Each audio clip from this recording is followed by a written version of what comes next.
د ادب او فرهنګ درنو مینوالو، طنز هغه ادبي او هنري پنځونه ده چې اوس مهال د نړۍ په ټولو هنري منظومو او منثورو ادبیاتو کې یو ځانګړي اغیزناک او انتقادي اثر او ادبي ژانر په توګه منل شوی او پیژندل شوی دی او په ټولو ژبو کې ډیر لیکوال، لوستونکي، مینوال او اوریدونکي لري. طنز د ادب په ګلبن کې د یو ځانګړي ګلبوټي په توګه راټوکېدلی، رالوی شوی، څانګې او ګلونه یې کړي او د ادب بڼ ته یې ښکلا او ځلا وربخلې ده. د طنز پیاوړی، سپېڅلی او حساس لیکوال او ویناوال باید هڅه وکړي چې خپل لوړ تخیل، ژور او ملي فکر د طنز په خوږه، روانه او سپېڅلې هنري، ادبي، نرمه او ملایمه ژبه چې پکې عاطفي او انساني موخه، اخلاقي روزنې او ارزښتونه او تربیوي پیغامونه نغښتي وي، د خندا، ظرافت او شوخۍ او ټوکو ټکالو په وسیله لوستونکي، اوریدونکي او لیدونکي وخندوي. خو اصلي موخه، مقصد او هدف یې باید دا وي چې د هېواد د سیاسي، تاریخي او ټولنیزو کړکېچنو حالاتو او د هېوادوالو د خوږو او ترخو خاطرو د ټولنې د دردونو، کړاوونو، ناخوالو او ستونزو انځورونه په ډیر ښکلي او ظریفانه بڼه په ګوته کړي او همداسې په ټولنه کې د وګړو د نیمګړتیاوو، کمزورتیاوو، ناوړو کړنو او اخلاقي فسادونو په تړاو خپل انتقاد او نیوکې په ډیره اغیزناکه بڼه څرګند کړي. ما په دې برخه کې د ښاغلي محمد عمر ننګیار چې تکړه فرهنګپال، هڅاند لیکوال او پیژندل شوی طنز لیکونکی دی، یو ښکلی او خوندور طنز انتخاب کړی دی.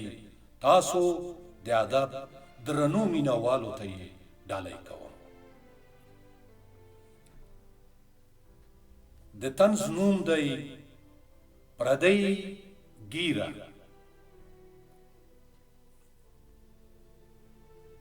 د ځوانۍ د لیوني شوق له مخې به مې کله ګیره پرېښوده او ځینې وخت به مې بیا وخرېوله. ګیره مې خپله وه، واکې هم زما خپل و، د بل چا ورسره کار نه و. له بده مرغه راغلې هغه شپې او ورځې چې واکونه پردي شول، ورسره جوخت ګیره هم پردی شوه. زه هم د خپلې ګرانې ګیرې سره پردی شوم. مونږ په خپلو کې بې باوري شو. زه او هر څوک د خپلې ګیرې ویرېده. چا ورته لاس وروړی نه شو.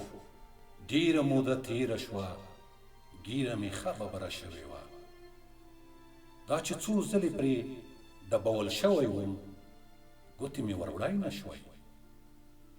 دننه پکې جوپه جوپه څارونکي ګرځېدل.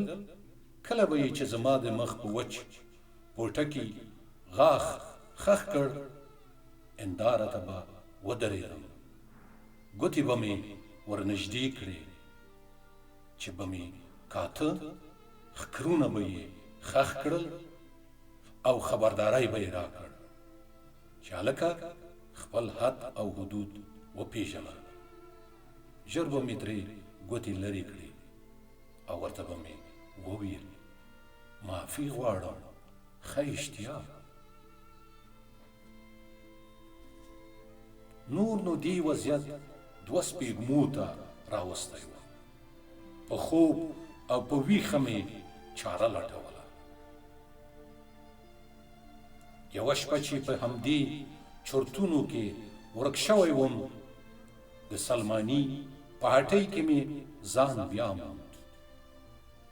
هلته د هندارې مخې ته په څوکۍ ناست وم او د خپلې جاړې واړې ګیرې، او هلته پکې مې د خوارو وږو ځناورو وروستی دیدن کاوه چې خلیفه سلماني راباندې غږ کړ.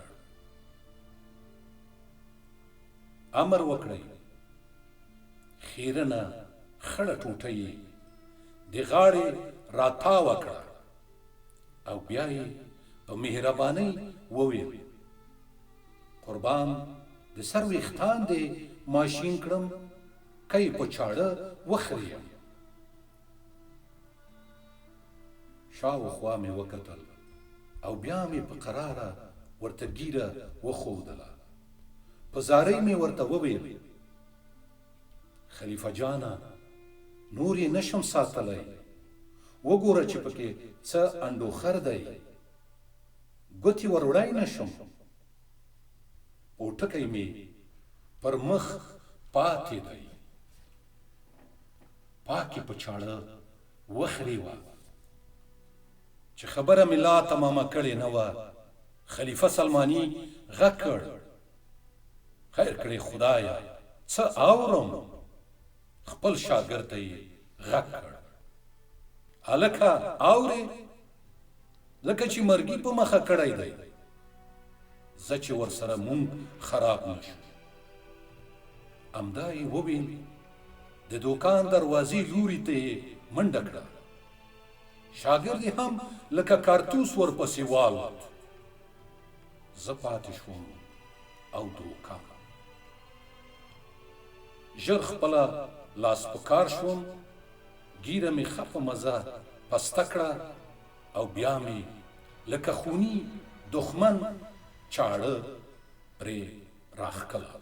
چټه پټه مې وخریوله او د خپلو پیرادارانو سره مې یو ځای په یوه اخباري کاغذ کې تاوه کړه. په همدې کې وم چې خلیفه سلماني او څو سرکاري کسان را ورسېدل. دوی چې د قهره شنه اوښتي وو، په لوړ غږ یې تپوس وکړ: څه شو؟ شاوخوا یې وکتل، زه یې تر سترګو شوم. ما کې نوره ساه ورکه وه. د دوی په کتو کې مې خپله سزا ولیده. ژر مې په اخباري کاغذ کې راټوله شوې ګیره ورته وښوده. په زارۍ مې ورته وویل: د خدای دپاره نور مې ساتلی نه شوه. ما ویل چې درویش سپارم، وګورئ. ډکي په ډکي یې وشمېرئ، ټوله پوره ده.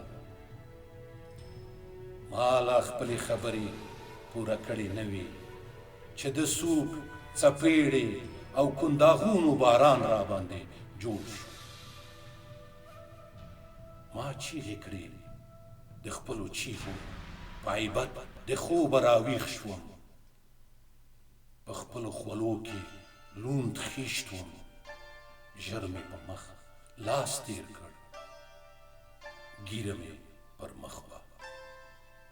شکر مې وایسته او پاک خدای ته مې د دعا لاسونه پورته کړل چې د ګیرې واک مو خپل شي. په مینه او درنه.